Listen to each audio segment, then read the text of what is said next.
ട്രിവാൻഡ്രം ചെന്നിരുന്ന സമയത്താണ് ലോകത്തിലെ ഏറ്റവും വലിയ ബേർഡ് സ്കൾപ്ചറായ ജടായു പാറ കാണാൻ എനിക്കും സാധിച്ചത്. കുട്ടികളൊക്കെ ആയിട്ടാണ് ഞങ്ങൾ ചെന്നത്. ഒരു 3 മണി സമയം കഴിഞ്ഞിട്ടാണ് ഞങ്ങളവിടെ എത്തിയത്. അതുകൊണ്ട് തന്നെ അധികം വെയിലുണ്ടായിരുന്നില്ല, നല്ല തണുത്ത കാറ്റും അവിടെ നല്ല ഒരു ഫീല് തരുന്ന അന്തരീക്ഷമാണ്.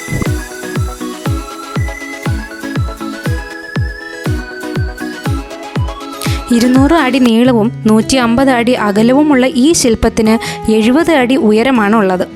2018 ഓഗസ്റ്റ് 17 പബ്ലിക്കിനായിട്ട് ജടായു എർത്ത് സെൻറ്റർ തുറന്നു വച്ചത്.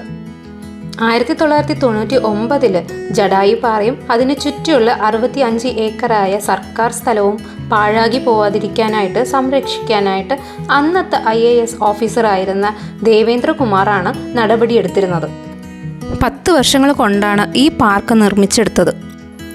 ഈ ശില്പത്തിന് ഡ്രോണിൽ വെച്ചെടുക്കുന്ന പിക്ചേഴ്സ് കാണാൻ നല്ല ഭംഗിയാണ്.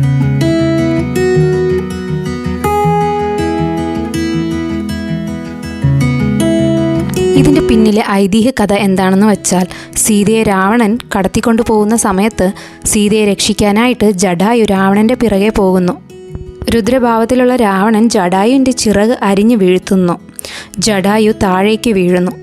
അങ്ങനെ ഈ പാറയുടെ മേളിൽ വീഴുന്ന ജടായുവിന് ശ്രീരാമനാണ് മോക്ഷം കൊടുക്കുന്നത്. അങ്ങനെയാണ് ഈ പാറയ്ക്ക് ജടായു പാറ എന്ന് പേര് വന്നത് എന്നും പറയുന്നുണ്ട്.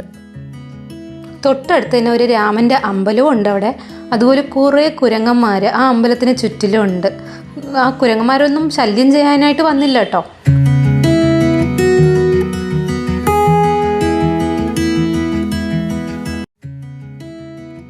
ഞാൻ ചെന്നിരുന്ന സമയത്ത് കുറേ നോർത്ത് ഇന്ത്യൻസിനെ ആയിരുന്നു കാണാൻ സാധിച്ചത്. അവർ ഇതൊരു ടൂറിസമായിട്ട് മാത്രമല്ല കാണുന്നത്, ശരിക്കും ഭക്തിമാർഗമായിട്ടും ഇവിടേക്ക് വന്ന് കാണുന്നുണ്ട്. ലോകത്തിലെ ഏറ്റവും വലിയ പക്ഷിശില്പം നമ്മുടെ കേരളത്തിലുള്ളത് നമുക്ക് അഭിമാനമാണല്ലോ. അപ്പോൾ ഇതുപോലത്തെ കൂടുതൽ ഇൻഫർമേഷൻ കിട്ടാനായിട്ട് എൻ്റെ ചാനൽ ഒന്ന് സബ്സ്ക്രൈബ് ചെയ്യണം. അതുപോലെ ഈ വീഡിയോ ഇഷ്ടപ്പെട്ടിട്ടുണ്ടെങ്കിൽ ലൈക്ക് ചെയ്യണം, ഫ്രണ്ട്സും ഫാമിലിയായിട്ട് ഷെയർ ചെയ്യണം. അപ്പോൾ അടുത്ത വീഡിയോ കാണുന്നവരെ ടേക്ക് കെയർ, ബൈ.